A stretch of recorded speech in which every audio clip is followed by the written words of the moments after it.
Ada yang lagi viral nih di Ramadan kuliner tahun ini. Halo guys, hari ini kita jalan-jalan ke Pasar Ramadan Mulo. Memang ini tempat tuh selalu ramai setiap tahunnya. Karena banyak sekali dijual jajanan di sini. Makanya pengunjungnya ramai sekali setiap tahun.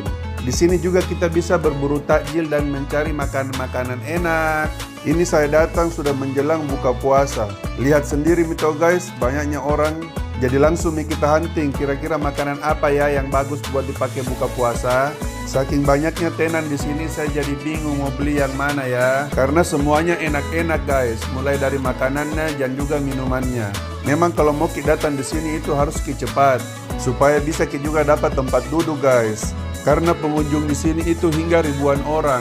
Bahkan saking banyaknya itu orang yang datang, ada yang sampai duduk di lantai. Setelah melihat-lihat tenan dari ujung sampai ujung, akhirnya saya melihat salah satu makanan